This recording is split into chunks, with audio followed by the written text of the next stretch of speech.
नमस्ते, आदाब। Radio FM Moradabad से मैं हूं आपकी दोस्त छाया। वेलकम करती हूं आप सभी का हमारे कार्यक्रम विशेष बातचीत में। दोस्तों, आज की तारीख है 8 जून और इस दिन को वर्ल्ड ब्रेन ट्यूमर डे यानी कि विश्व मस्तिष्क दिवस के रूप में मनाया जाता है। दोस्तों, इस दिन को मनाने की खास वजह लोगों के बीच ब्रेन ट्यूमर को लेकर जागरूकता फैलाना है, जिससे कि लोगों को इस बीमारी की पहचान हो सके और समय रहते वो अपना इलाज करा सके। वैसे दोस्तों, आपको बता दें कि इस दिवस की मनाने की शुरुआत जो है वो साल 2000 में जर्मन ब्रेन ट्यूमर एसोसिएशन के द्वारा की गई थी। और आज के इस स्पेशल डे पर आगे की बातचीत हम जारी करेंगे brain tumour specialist BMC hospital के डॉक्टर मोनीत अग्रवाल जी के साथ, जो कि एक न्यूरो सर्जन है। एफएम मुरादाबाद के स्टूडियो में आपका वेलकम है सर। नमस्कार जी, नमस्ते सर। क्योंकि मैंने आपका नाम पहले ही बता दिया है, लेकिन फिर भी हमारे श्रोताओं को एक बार अपने बारे में जानकारी दें। मैं डॉक्टर मोनीत अग्रवाल, मैं न्यूरो सर्जन हूँ और इस समय बीएमसी हॉस्पिटल मुरादाबाद में कार्यरत हूँ। मेरी ट्रेनिंग जापान से हुई है और उसके बाद मैंने मैक्स हॉस्पिटल साकेत में, मेदांता गुड़गांव में, मेरठ में सुभारती मेडिकल कॉलेज में, फिर मुरादाबाद में साई हॉस्पिटल में रहा हूँ और अब मैं बीएमसी हॉस्पिटल में कार्यरत हूँ।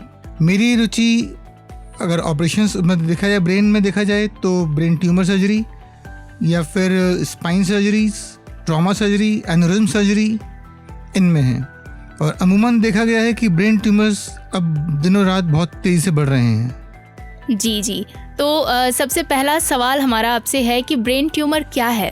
ट्यूमर, जब भी हम ट्यूमर की बात करते हैं, इसका मतलब है अनियंत्रित ग्रोथ होना, वही ट्यूमर होता है। ऐसे ही ब्रेन में है, जब ब्रेन के सेल्स जो होते हैं वो अनियंत्रित कंट्रोल होते हैं और तेज़ी से बढ़ते हैं तो उसे हम ब्रेन ट्यूमर कहते हैं। क्योंकि ब्रेन हमारा स्कल में, मतलब हड्डी के अंदर बंद है, एक बंद डिब्बे में है, तो जब उसमें चीज़ बढ़ती है तो वो प्रेशर डालती है, जिसके वजह से हमारे कुछ कार्य कम होने शुरू हो जाते हैं हमारे, और हमारी याददाश्त कंट्रोल होना, सब चीज़ें बहुत कम हो जाती हैं। तो एक प्रेशर इफेक्ट होता है और ब्रेन का हर हिस्सा एक काम करता है अपना। अगर उसने उस काम को छोड़ दिया तो फिर हमें वो चीज़ सामने दिखाई देती है, जो उसके सिम्टम्स की तरह हमें सामने आता है। तो इसीलिए ब्रेन ट्यूमर अपने में बहुत घातक है, क्योंकि वो तेज़ी से बढ़ता है और हमें मानसिक रूप से बहुत नुकसान पहुँचाता है वो। ओके, तो बहुत अच्छी जानकारी आपने दी। अगला सवाल हमारा आपसे है कि ब्रेन ट्यूमर होने की कोई निर्धारित उम्र है या किसी भी उम्र में हो जाता है? ब्रेन ट्यूमर के लिए कोई निर्धारित उम्र नहीं है, ये किसी उम्र में हो जाता है। ये बच्चों से लेकर बड़ों तक, बूढ़ों तक समय पाया जाता है। हर उम्र में इसके अलग अलग टाइप्स हैं जो चीज़ पाई जाती हैं। बच्चों में अलग तरह के ट्यूमर्स होते हैं, बड़ों में अलग तरह के ट्यूमर्स होते हैं। अच्छा सर, इसका कोई विशेष कारण? अमूमन तो इसको जीन्स में बदलाव या म्यूटेशंस ही देखा गया है। मोस्ट कॉमन कारण वही है, लेकिन अब हम कुछ टाइम से देखते हैं कि रेडिएशंस ये एक बहुत बड़ा कारण है। किसी भी मरीज के बहुत ज़्यादा सीटी स्कैन हो, एक्सरेज हो, या वो रेडिएशंस के आसपास रहता हो, जैसे आजकल मोबाइल यूज़ करना, ये अपने आप में देखा गया है कि एक बहुत बड़ा कारण बनता जा रहा है ब्रेन ट्यूमर होने का। ये पाया गया है कि जहाँ टावर्स लगे हुए हैं मोबाइल के, वहाँ के आसपास के लोगों में इसकी संख्या बढ़ी है। कुछ सालों में इस चीज़ को पाया गया है। तो मुझे लगता है कि रेडिएशन से बच के रहना बहुत ज़रूरी है और व्यायाम करना, ये सब बहुत ज़रूरी चीज़ें हैं अगर हम चाहते हैं कि हम उनकी रोकथाम कर सकें। जी, तो आज जैसा कि वर्ल्ड ब्रेन ट्यूमर डे है और इस पर हम आपसे अगला सवाल ये जानना चाहेंगे कि पूरे वर्ल्ड में ब्रेन ट्यूमर कितने प्रतिशत लोगों में पाई जाती है? अगर हम पूरे विश्व की, वर्ल्ड की बात करें तो अमूमन ये देखा गया है कि ये अमूमन 1 लाख में से 11 लोग जो हैं वो इस बीमारी से प्रभावित हैं, जो अपने में बहुत बड़ी संख्या है। और इंडिया में इसे पाया गया है कि करीब अमूमन 28,000 लोग इस बीमारी से हर वर्ष ग्रसित होते हैं और जिनमें 24,000 लोगों की डेथ होती है। ब्रेन ट्यूमर सबसे खतरनाक ट्यूमर्स में से है। आप समझते हैं कि पूरा हमारा शरीर जो है, वो हमारा हर चीज़ जो है हमारे ब्रेन से काम करती है। अगर वहीं का कोई पार्ट काम नहीं कर रहा, तेज़ी से ग्रो कर रहा है, तो अपने में खतरनाक है। इवन अब इसे कई जगह तो स्किन के ट्यूमर से भी ऊपर पाया गया है। इंडिया में सबसे कॉमन जो हम मानते हैं, माउथ का कैंसर मानते हैं, अब उसके बाद इसका नंबर आना शुरू हो गया है। तो संख्या बहुत बड़ी है जैसा कि आप बता रहे हैं, और लोगों को इसके बारे में ज़्यादा से ज़्यादा जागरूक कर सकें, बस ऐसी हमारी कोशिश है और आप लोगों की कोशिशें तो लगातार जारी हैं। अगला सवाल ये है कि महिला या पुरुष कौन सी कैटेगरी में ब्रेन ट्यूमर ज़्यादातर शिकायतें पाई जाती हैं? इसमें ऐसा कोई डिफरेंस नहीं है कि ये चीज़ महिला में या पुरुष में ज़्यादा पाई जाती है। अमूमन मतलब हाँ, टाइप्स ऑफ ट्यूमर्स चेंज हो जाते हैं। जैसे मेनिंजोमास टाइप ट्यूमर हैं जो कि फीमेल्स में या महिलाओं में ज़्यादा पाए जाते हैं, और ग्लायोमास हैं जो पुरुषों में ज़्यादा पाए जाते हैं।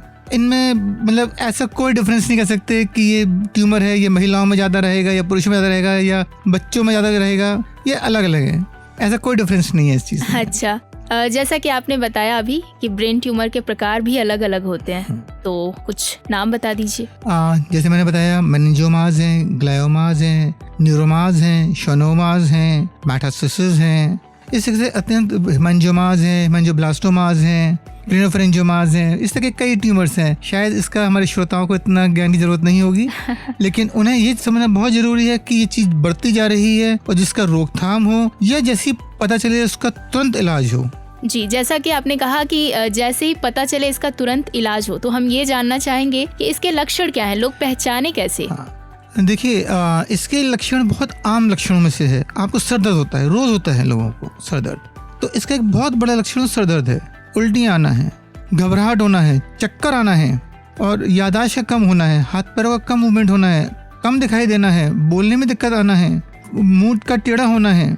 इस तरह कई लक्षण हैं जो हम ब्रेन ट्यूमर्स में भी देखते हैं, और ये हमें कई और बीमारियों में दिखते हैं। ये एक डॉक्टर ही आपको, एक न्यूरोसर्जन ही आपको अच्छी तरह बता पाएगा कि ये चीज़ किस सिम्टम्स, जो सिम्टम्स हैं ये ब्रेन ट्यूमर कैटेगरी में बैठते हैं या नहीं बैठते। पर जैसे ही आपको कोई लक्षण दिखाई दें, आपको मेनली उल्टियाँ, अगर सर में दर्द और उल्टियाँ बहुत हो रही हैं तो आप तुरंत किसी न्यूरोसर्जन को दिखाएं, क्योंकि एक चांस है कि ब्रेन ट्यूमर ना हो। जी, बहुत ही खतरनाक बीमारी है और लक्षण तो आपने बताए। हम उम्मीद करते हैं श्रोताओं को समझ में आई होगी, और अगली बार से अगर ऐसे लक्षण उनको दिखाई देंगे तो जरूर वो जांच कराएंगे जाके हॉस्पिटल में। अगला सवाल हम आपसे ये जानना चाहते हैं कि ब्रेन ट्यूमर जैसा कि बहुत खतरनाक बीमारी है, तो इससे बचने के क्या क्या उपाय कर सकते हैं? देखिए, ब्रेन ट्यूमर से बचना, क्योंकि ये मेनली जीन्स म्यूटेशन की वजह से ज़्यादा होता है, तो इसलिए बचना तो मैं कहूँगा कि इतना नहीं है, क्योंकि ये तो जेनेटिक ही होना है चीज़। लेकिन अभी भी मोबाइल का यूज़ कम करें, पहली चीज़। रेडिएशन से दूर रहें। फिर अल्कोहल का या स्मोकिंग का सेवन कम करें, क्योंकि अगर कुछ होता भी है तो हमारी हेल्थ इज़ वेरी इंपॉर्टेंट। अगर हम हेल्दी रहेंगे तो उससे फाइट कर सकते हैं, हमारी इम्यूनिटी डेवलप रहती है। जब हमारी इम्यूनिटी डेवलप कम हो जाती है तो ये सब चीज़ें, बीमारी धीरे धीरे बढ़ने लगती हैं। तो इसलिए healthy lifestyle is very important in this, और कोशिश करें कि मोबाइल का यूज़ कम करें और रेडिएशन से थोड़ा दूर रहें। सही नींद लें और व्यायाम करते रहें, वो बहुत ज़रूरी है इसके अंदर। क्या बात है। तो उम्मीद है दोस्त इस चीज़ का पालन ज़रूर करेंगे जो अभी डॉक्टर साहब ने हमें बताया। अगला सवाल ये बता दीजिए, इस बीमारी का उपचार क्या है? देखिए, सबसे पहला तो हमें इसका पता लगाना बहुत ज़रूरी है। जो पता लगाने के लिए हम कर सकते हैं, एक तो क्लिनिकल एग्जामिनेशन है जो न्यूरोसर्जन कर सकता है आपका, और उसके बाद सीटी स्कैन जो सबसे पहले डायग्नोसिस होती है, फिर एमआरआई जो हमें और अच्छी तरह बता पाती है, फिर एंजियोग्राफी है, पेट सीटी स्कैन है, कई तरह के और हमें जांचें हैं जो हम करके पता लगाएं कि ब्रेन ट्यूमर कहाँ पर है, कितना बड़ा है, कितना नुकसान पहुंचा रखा है, क्योंकि सारी चीज़ें बहुत इंपॉर्टेंट है इसके अंदर। जब इनका पता चलेगा तभी इसका प्रॉब्लम इलाज कर पाएंगे। अब हम इलाज की बात करते हैं, तो ब्रेन ट्यूमर का सबसे बड़ा इलाज, सबसे अच्छा इलाज तो सर्जरी ही है। पर अब कुछ नई पद्धति भी आई हैं, जैसे हम गामा नाइफ कर सकते हैं, मतलब हम रेडिएशंस को, किरणों को एक तीव्र गति से एक पॉइंट में भेजें तो उस एरिया को वहाँ पे छोटा कर सकता है, जला जा सकता है। सो उससे हम रोकथाम कर सकते हैं। इसी में आगे डेवलप हुआ है साइबर नाइफ, जो कर सकते हैं, जो कि ज़्यादा एडवांस है गामा नाइफ से भी। नाइफ हम इसलिए कहते हैं क्योंकि हम एक से कट कर रहे हैं उसको, इसीलिए हम उसे नाइफ वर्ड यूज़ करते हैं उसके लिए। और अगर हम ये करते हैं तो हम उस ट्यूमर की रोकथाम कर सकते हैं, टाइम पे कर सकते हैं उसकी। अब रोबोटिक सर्जरी का भी इसके अंदर धीरे धीरे रोल धीरे धीरे बढ़ता जा रहा है।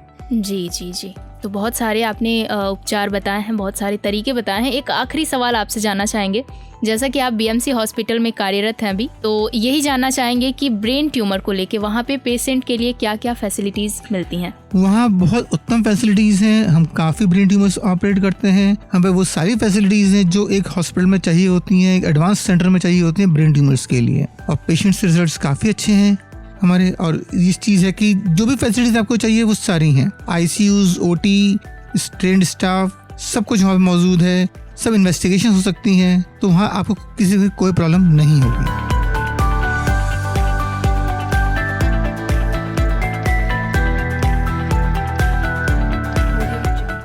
सर इस बीमारी को लेके एक छोटा सा मैसेज जो हमारे पब्लिक को देना चाहते हैं आप। मैं अपनी जनता को कहना चाहूँगा कि जब भी उनको सर में दर्द हो, उल्टी लगे या उनमें जरा भी घबराहट हो और उनको लगे कि कुछ अमूमन अलग चीज़ हो रही है, उनसे जो रूटीन करते हैं उससे कुछ अलग हो रहा है, हाथ पर काम कम कर रहे हैं या आंखों से दिखना कुछ कम हुआ है, तो तुरंत उसको कभी भी देर ना करें, उसे फर्स्ट वार्निंग साइन समझें और तुरंत डॉक्टर को दिखाएं। अमूमन कहते हैं कि एक सर में दर्द हुआ, हमने गोली खा ली, दर्द की गोली खा ली, दर्द की दवा ले ली, दर्द ठीक हो गया, उल्टी गोली खा ली, ठीक हो गया वो चीज़, पर अंदर अंदर वो पनप रहा होता है। और आप समझिए बहुत खतरनाक बीमारी है। जब 28,000 लोग साल के इससे ग्रसित होते हैं और 24,000 मर जाते हैं, तो आप समझ सकते हैं कि कितनी खतरनाक बीमारी है। और इसे जितनी जल्दी रोकेंगे उतनी जल्दी फायदा होगा मरीज को। सर्जन को भी ऑपरेशन करने में आसानी है और ज़्यादा बेनिफिट होगा। अगर आप लेट करेंगे तो ऑपरेट के बाद ही ज़्यादा बेनिफिट नहीं होता है इसका। और ऐसी बीमारी और कई ट्यूमर्स तो जो बिनाइन होते हैं, अगर हमने निकाल दिया पूरा तो आपकी लाइफ नॉर्मल है। तो जितनी जल्दी उसे करेंगे उतना अच्छा है। तो मेरा मानना है कि जरा भी आपको सिम्टम लगे या एक साइन दिखे, आप तुरंत डॉक्टर को दिखाएं। ये बहुत जरूरी है आपके लिए, जिससे कि आपकी जिंदगी बचाई जा सके। ये थे हमारे साथ बीएमसी हॉस्पिटल के डॉक्टर मोनीत अग्रवाल जी। बहुत ही कीमती वक्त निकाला इन्होंने हमारे पब्लिक को ये एक छोटा मैसेज दिया, जिससे लोग जागरूक हो सके और समय रहते अपना इलाज करा सके। बहुत बहुत शुक्रिया अपना कीमती वक्त देने के लिए। धन्यवाद।